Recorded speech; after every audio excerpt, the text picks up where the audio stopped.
Në lagjen e vjetër, ku jetonin Irida dhe Eltoni, çdo mëngjes kishte të njëjtin ritëm. Aroma e kafes që përhapej nga kuzhina dhe zhurma e zogjve që vinte nga balkoni. Ishin martuar prej 10 vitesh. Dashuria e tyre kishte nisur thjesht, si shumë histori të tjera. Një njohje rastësishme në universitet, një miqësi që u kthye në diçka më të thellë, një premtim për një jetë bashkë. Të gjithë i kishin parë gjithmonë si çift i përkryer, të qeshur, të ndershëm, njerëz që përhapnin ngrohtësi. Por askush nuk e dinte se pas asaj buzëqeshje fshihej një mungesë që vitet vetëm e thelluan. Në fillim, gjithçka ishte ëndër. Irida e donte idenë të qenit nën, jo vetëm për ndjenjën e amësisë, por sepse e shite si kurorëzimin e dashurisë së tyre. Kur u martuan, ajo filloi me një herë të ëndërronte për fëmijën që do të kishin. Si do dukej, cilët sy do kishte, si do tingëllonte zëri, edhe si do ngjante kur ta thërriste mami. Eldoni qeshte më ëndrat e saj dhe shpesh e gjente duke shfletuar revista me dhoma bebe, apo duke ruajtur foto o lodrash në telefon. Kemi kohë, i thoshte ai. S'ka pse nxitohesh. Por ajo vetëm tunte kongën dhe i përgjigjej. Nuk po nxitohesh për një shtëpi Eldon, po ndërroj për një jetë e vogël mes nesh. Në vitin e parë të martesës, përpjekjet nisën me entuziazëm. Ata prisnin çdo muaj me padurim, me emocion, me shpresë. E blinte testin e shtazanisë me duar që i dridheshin. Dhe çdo herë që dilte rezultati negativ, ajo qeshte me forcë, duke thënë: "Do jetë herën tjetër." Në atë kohë, shpresa ishte e fortë, si dielli pas shiut. E dinin që do dilte sërish. Por herët e tjera u bën shumë. Një vit, 2, 3 dhe ende asgjë. Në fillim, familjarët e pyetnin me dashamirësi: "Kur do të na sillni ndonjë lajm të mirë?" Pastaj, me më shumë gulm: "Mos po vononi shumë, jeta ecën shpejt." Pyetje që në dukje ishin të pafajshme, por që çdo herë i coptonin nga brenda. Filluan vizitat e mjekët, analiza, kontrolle, diagnoza që ndryshonin çdo herë. Herë fajsohej ajo, herë ai, por më së shumë fati. Në fillim, Irida e mori me forcë. "Do e gjejmë zgjidhjen", i thoshte me vetëdijshmëri. Por me kalimin e viteve, çdo shpresë e re u bë më e brisht, çdo shgënjim më i rëndë.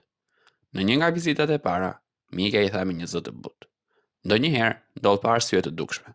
Duhen prova, durim dhe mbi të gjitha dashuri." Por durimi kishte kufi. Çdo muaj i ri ishte një plagë e re. Irida filloi të mbyllej në vetvete, të shmangte takimet me miqt që sapo kishin fëmijë, të ndërronte rrugë kur shite grashta zëna. Në shtëpi, ndonjëherë qante fshehurazi, me dritat e fikura që ai mos e shite. Eldoni e ndjente gjithçka. Ai nuk ishte tip që fliste shumë, por çdo natë, kur ajo e kthente shpinën për të fjetur, ai ndjente distancën mes tyre si një mur të ftohtë. Ndonjëherë donte ta përqafonte fort, t'i thoshte se nuk kishte rëndësi, por friksohej ta prishte atë qetësi të brisht. Një mbrëmje, teksa po pinin çaj, ajo e pyeti: "Eldon, a do të ishe i lumtur edhe pa fëmijë?" Ai u ndal për disa sekonda, e pa drejt në sy dhe tha: "Po, nëse je ti pranë meje." Ajo buzëqeshi, por brenda saj diçka u thye, sepse e dinte që dashuria, sado e fortë, nuk e mbulon bërthllokun e një ëndre të pamundur. Ndonjëherë faji e përpinte. Faji që ndoshta ishte ajo arsyeja pse nuk po ndodhte. Faji që ndoshta ai e meritonte një tjetër grua, një që mund t'i dhuronte fëmijë pa mundime. E për këtë arsye, ajo nisi ta shtynte larg. Jo me fjalë, por me heshtje, me mungesë për qafimesh, me një lloj frike që vetëm nënat e palindura e kuptojnë. Në vitin e 4, nisën trajtimet hormonale, injeksione, ilaçe, shpresa artificiale. Trupi i Iridës ndryshonte, fryhej, lodhej, ndërsa zemra i binte në peshë. Çdo mëngjes, para pasqyrës, i jepte vete injeksionin me duar që i dridheshin, duke përsëritur në mendje: "Për një jetë të vogël, për një jetë të vogël." Eltoni, i përhumbur, mes punës dhe frikës, mundohej ta mbante me fjalë: "Po a bëj më të mirën? Zoti e di kur është koha." Por koha vetëm kalonte. Një natë, ajo shpërtheu: "S'mundem më, Elton. Nuk dua më ilaçe, nuk dua më spitale, nuk dua më t'i shoh sytë mjekëve që më shikojnë me keqardhje. Dua të ndalem." Ai e mbajti fort. "Mirë," i tha, "të ndalemi, s'dua të vuash më." Por zëri i tij dridhi, sepse ndalesa do të thoshte dorëzim, dhe asnjë prej tyre se pranonte dot atë fjalë. Në dasma, në festa, në darka familjare, gjithmonë një njëjti pyetësor. Akoma s'ka ndonjë lajm? Po s'ka gjë më të bukur se një fëmijë. Ata qeshtin me mirësjellje, por çdo pyetje ishte si një thik që godiste në vendin e njëjtë. Në rrugë, kur kalonin pranë ndonjë çifti me karrocë, Irida dalonte për pak. Pastaj e shmangte shikimin. Në mbrëmje, shpesh rrinte në dritare dhe shikonte dritat e apartamenteve përballë. Imagjinonte një nënë që përgatiste shishën e qumshit, një baba që përqafonte djalin përpara gjumit. Ajo vetëm heshte. Një viti në shtat, lodhja shpërtërore filloi të lërë gjurmë të dukshme. Mungonin bisedat e gjata, netët plot humor, planet për të ardhmen. Një pasdite, Irida u kthye nga puna dhe gjeti në tryez një album fotografish.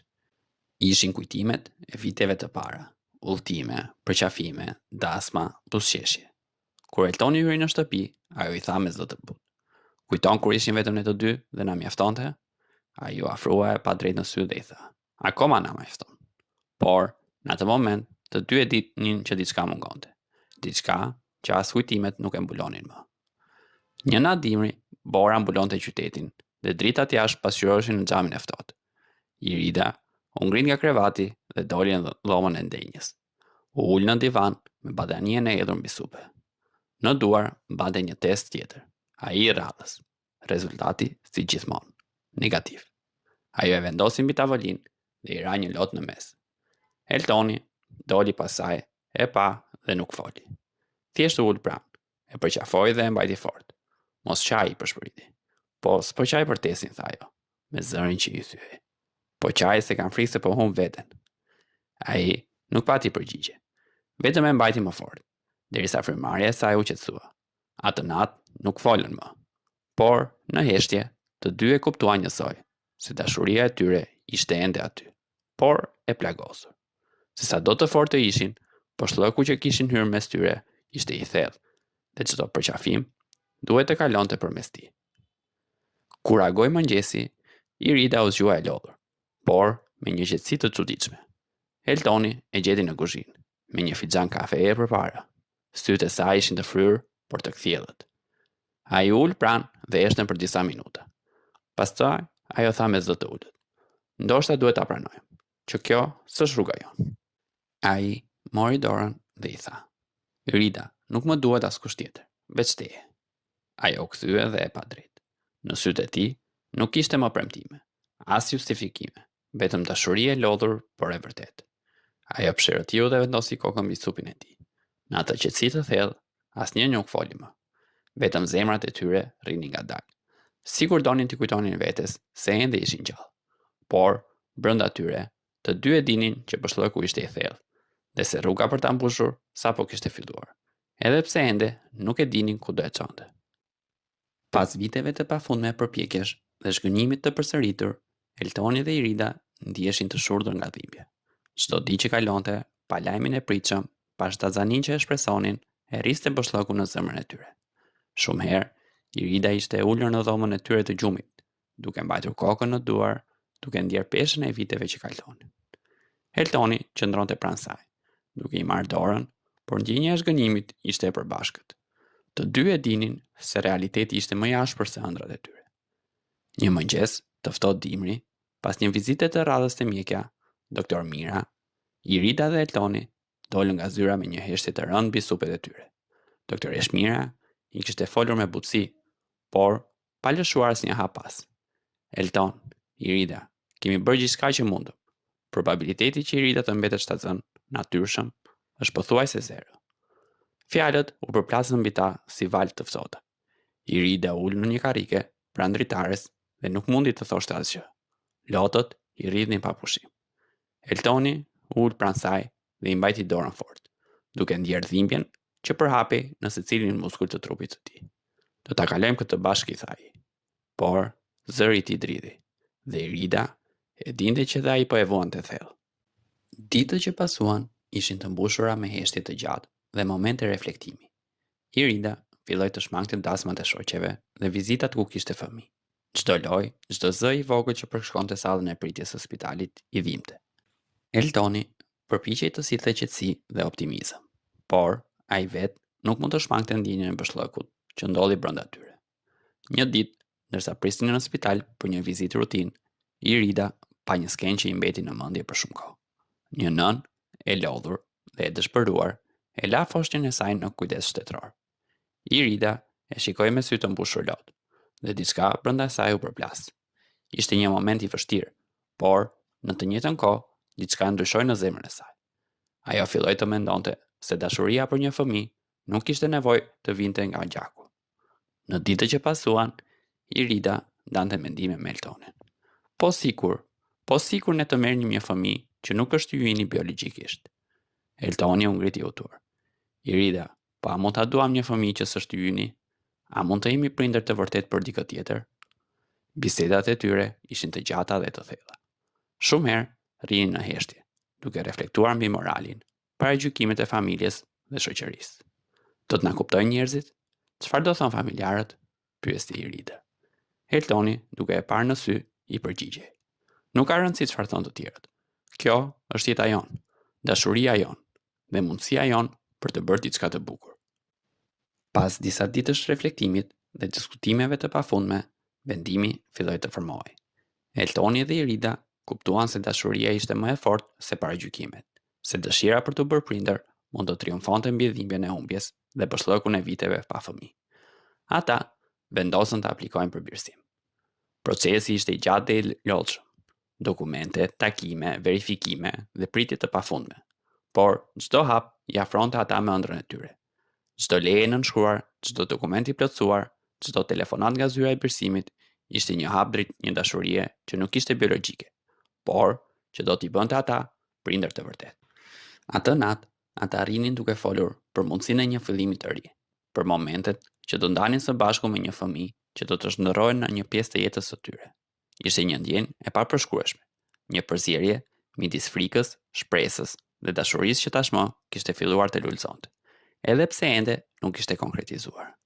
Ky ishte fillimi i një kapitulli të ri, një kapitull që do të çonte drejt takimit të parë me Sara, dhe drejt një dashurie që nuk do njihte kufi.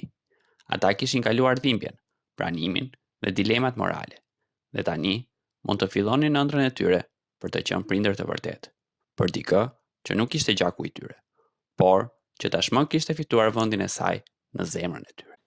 Ditën që Eltoni dhe Irida kishin pritur me një emocion të pafund, më në fund erdhi. Agjencia e birësimit i udhëhoqi drejt një qendre të vogle, ku fëmijët prisnin të takonin familjet e tyre të ardhshme. Që nga momenti që hapën derën, Irida ndjeu një rrjedhë të fortë zemre, një kombinim frike dhe gëzimi që nuk mund ta përshkruante atë fjalë. Eltoni qëndronte pak më mbrapa, duke mbajtur dorën dhe duke i dhënë forcë, por zemra e tij rrite njësoj me atë të Iridës. Sara ishte 3 vjeç, një fëmijë i vogël, i heshtur dhe i friksuar. Mbante në duar një arush të vjetër, i cili duket se ishte shoku i saj më i ngushtë. Sytë e saj të mëdhej shikonin Eltonin dhe Iridën, por ajo nuk bëri asnjë lëvizje, duke qëndruar e mbështetur tek lodrat e saj. Ishte e qartë se ajo nuk e dinte çfarë po ndodhte dhe frika ishte dukshme në çdo lëvizje. Irida u ul në një karrige pranë saj dhe i foli butë. Përshëndetje Sara, unë jam Irida. Kemi ardhur për të njohur, nuk do të lëndojmë. Ajo e tha këtë me një zë të qetë, plot ngrohtësi, duke u përpjekur të krijonte një urë të parë midis tyre. Eltoni qëndronte disa hapa më mbrapa, duke e ndjerë rëndësinë e momentit dhe frikën që kishte për të marrë me emocionet e vogla të saj. Sara nuk reagoi menjëherë, nuk buzëqeshi, nuk foli, vetëm shikoi për një çast Eltonin dhe Iridën. Pastaj uli kokën dhe vazhdoi të mbante arushin e saj të vjetër të ngushtë. Një heshtje e lehtë mbushi dhomën. Eltoni ndjeu një gëzim të brendshëm dhe një frikë të madhe njëkohësisht. Ai nuk donte të bënte asgjë që mund ta tremte më tej, por dëshira për ta parë të buzëqeshte e mbushte me shpresë. Irida me durim filloi të rrëfente histori të vogla. Sara, a di të tregosh histori për arushin tënd? Unë do të doja të dija si e ke quajtur. Ajo i tha këto fjalë duke buzëqeshur butësisht. Sara ngriti kokën pak, duke parë fytyrën e Iridës dhe, pas një heshtje të gjatë, shtriu dorën e saj të vogël drejt Iridës. Ishte një moment që Eltoni dhe Irida nuk do ta harronin kurrë. Ndërsa Sara preku dorën e Iridës, Një ndjenje pazakonte mbushi dhomën. Një lidhje e parë që nuk mund të përshkruaj me fjalë. Eltoni ju afrua ngadalë dhe i tha Saras, me një zë të qetë: "Unë jam Eltoni dhe dua të njoh kur të ndihesh ti gati." Sara e pa për pak dhe shtriu dorën e saj edhe drejt Eltonit. Ishte një moment i thjeshtë, por magjik. Tre njerëz të lidhur me një herë nga diçka më e madhe se fjalët. Ditët pas këtij takimi u bë një proces i butë njohje. Eltoni dhe Irida vizitonin Sarën çdo ditë, duke u përpjekur të krijonin besim, të mësonin zakonet e saj dhe të krijonin një hapësirë ku ajo mund të ndjejë sigurt dhe dashur. Ata mësuan për shijet e saj, për lodra që i pëlqenin, për momentet e frikës dhe të qetësisë. Çdo ditë ata e kuptonin më shumë se familja nuk është thjesht gjaku, por lidhja e dashurisë dhe përkushtimit. Procesi zyrtar i bërsimit ishte i ngarkuar me dokumente dhe emocione të shumta. Një ditë e bukur vjeshte, pas disa takimeve dhe takimeve të tjera, dokumenta, erdhi dhe momenti që Eltoni dhe Irida të merrnin Sarën për herë të plotë. Ata e morën në dorë dhe ndjenja e përgjegjësisë dhe e lumturisë i mbushi plotësisht. Irida e mbajti në krah, duke ndjerë një emocion që nuk mund të përshkruaj. Lotët rridhin pa pushim, ndërsa Eltoni përshpëriste. Tani, ti je pjesë e familjes sonë, Sara. Do të kujdesemi gjithmonë për ty. Sara nuk e tha me njëherë mami ose babi. Ishte një kohë e nevojshme për ta kuptuar këtë realitet të ri. Por, natën, kur ashi jashtë dhe ult pranë dritares, ajo shtriu dorën e saj të vogël drejt Iridës dhe tha për herë të parë me një zë të tridhur: "Mami, mos shko." Irida e pa për një çast, duke ndjerë zemrën e tërbuar dhe e mori ngadalë në krah. Eltoni e dëgjoi nga dera. Lotët i rritin në heshtje. Ishte një moment i fuqishëm dhe i brendshëm, që shënoi fillimin e një lidhje të pakushtëzuar, të bazuar mbi dashurinë e ndërsjellët. Ditët e para në shtëpi ishin plot sfida. Sara nuk flinte shumë, kishte ankth dhe momente të pasigurta. Por çdo përqafim, çdo buzëqeshje, çdo fjalë e thjeshtë e saj i bënte Eltoni dhe Iridën të ndiheshin më të plotë. Ata mësuan të jenë prindër, me durim, të shpjegojnë botën me butësi dhe të krijojnë një ambient ku Sara të ndihej e sigurt dhe e dashur. Irida shpesh e shihte Sarën duke luajtur dhe mendonte për jetën e saj të kaluar. Kjo vajzë nuk është gjaku ynë, por ka fituar një vend të veçantë në zemrën time. Eltoni, nga ana tjetër, e shikonte Sarën duke i mësuar lodrat, duke i treguar histori për qytetin dhe për kujtimet e fëmijërisë së tij. Ndjeje përgjegjësi i madh, por edhe lumturi e pazakontë. Një pasdite, kur Sara e pa Iridën duke lexuar një libër, ju afrua dhe i tha: "Të dua shumë, mami." Ishte era e parë që përdorte këtë fjalë me sinqeritet, dhe lotët e Iridës rritnin pa pushim. Eltoni e përqafoi dhe i përshpëriti: "Kjo është e jona, Sara. Tani je pjesë e familjes tonë për jetë." Ky moment i shënoi fillimin e një kapitulli të ri. Eltoni dhe Irida kuptuan se dashuria përtej gjakut mund të jetë më e fortë, më e qëndrueshme dhe më e pasur me emocion se çdo gjë tjetër që kishin përjetuar. Të jesh prind nuk është vetëm çështje biologjike, është përkushtimi për të dhënë, për të mësuar, për të mbrojtur dhe për të ndjerë çdo hap të jetës së një fëmije si tëndi. Në mbrëmjen e parë të qetë, kur Sara flinte pranë tyre, Eltoni dhe Irida u ulën së bashku në divan dhe i mbajtën duart të bashkuar. Pas dhimbjes dhe shkënjimeve, kjo është dhurata jonë, tha Eltoni. Irida ju përgjigj me një buzëqeshje të butë.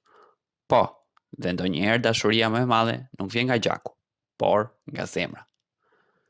Ditët e para pas vlerësimit ishin më të vështira se çdo gjë që Eltoni dhe Irida kishin imagjinuar.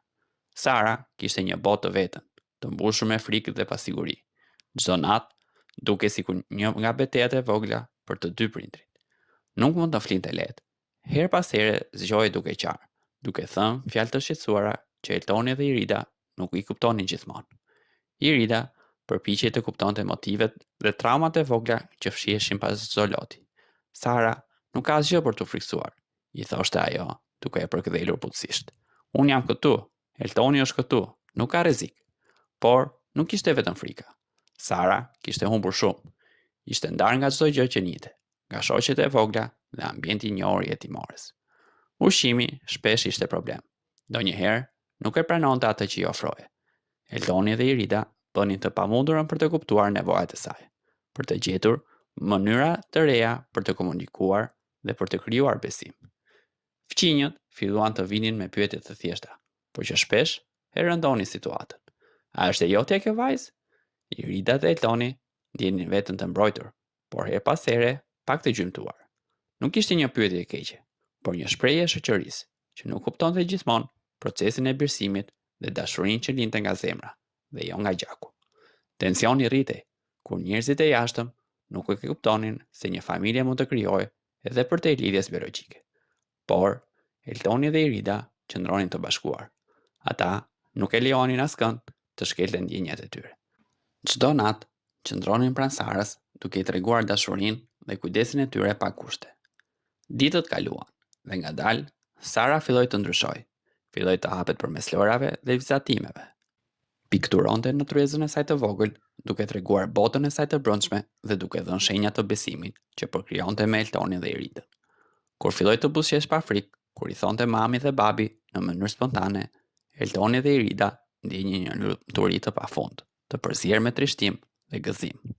Një ditë, Sara u sulmua rënd, një temperaturë e lartë, kollë e fortë dhe lodhje që nuk ndalej. Eltoni dhe Irida e çuan menjëherë në spital. Natën e gjatë e kaluan pranë saj, duke mbajtur dorën dhe duke i përshpëritur fjalë ngushëlluese. Ishte një moment i rëndësishëm. Ata kuptuan se lidhja e tyre me Sarën ishte më e fortë se çdo gjak, më e fuqishme se çdo frikë, dhe se përkushtimi i tyre nuk kishte limite. Ditët e mëpasme ishin të mbushura me rutinë, por një rutinë e veçantë. Sara filloi të qeshte, të fliste, të tregonte histori të vogla dhe të përqafonte Eltonin dhe Iridën. Çdo përparim i vogël ishte një fitore e madhe. Ata e ndjenin se lidhja e tyre me Sarën ishte duke u forcuar çdo ditë. Një mëngjes, pas një nate të qetë, Sara u zgjua herët. I afrohet krevatit ku Eltoni dhe Irida flinin akoma pak. Me zë të butë dhe të qetë, tha: "Mami, babi, ju dua." Irida dhe Eltoni shpërthyen në lot. Ishin lot të lumturisë, të lehtësimit dhe të dashurisë së pafund. Ishte momenti që ata kuptuan se udhëtimi i tyre gjatë, dhimbjet, frustrimet dhe pritjet e pafundme kishin vënë themelet e një familje të vërtetë. Eltoni përqafoi Sarën dhe tha: "Edhe ne të duam zemër. Do të jemi gjithmonë këtu për ty." Irida ju bashkua duke përshpëritur. Tani je pjesë e zemrës sonë dhe jetës sonë për jetë. Në ato çaste, ata kuptuan se çdo sfidë, çdo natë e gjatë dhe çdo lot ishin pjesë e rrugtimit të tyre për të bërë një familje të plotë. Nuk kishte rëndësi se Sara nuk ishte gjaku i tyre. Ajo ishte zemra, shpirti dhe dashuria e tyre. Jeta nuk ishte gjithmonë e lehtë. Kishte ditë kur lodhja i mbingarkonte, kur problemi më i vogël i Sarës dukej një sfidë e madhe. Por gjithmonë ata gjenin forcën për të qëndruar së bashku, për të ndarë përgjegjësitë dhe për të kujdesur për vogëllushen që kishte ndryshuar jetën e tyre përgjithmonë. Pas disa muajsh, Sara filloi të ndihej si në shtëpinë e saj të vërtetë. Fliste më shumë, qeshte më shumë, përqafonte më shumë. Eltoni dhe Irida ndiqnin çdo përparim me sy të kujdesshëm, duke vlerësuar çdo hap të vogël. Ata kuptuan se dashuria e tyre nuk ishte më vetëm për Sarën, por për një familje që kishin krijuar me durim, me përkushtim dhe me zemër. Natyrisht, sfidat nuk mungonin.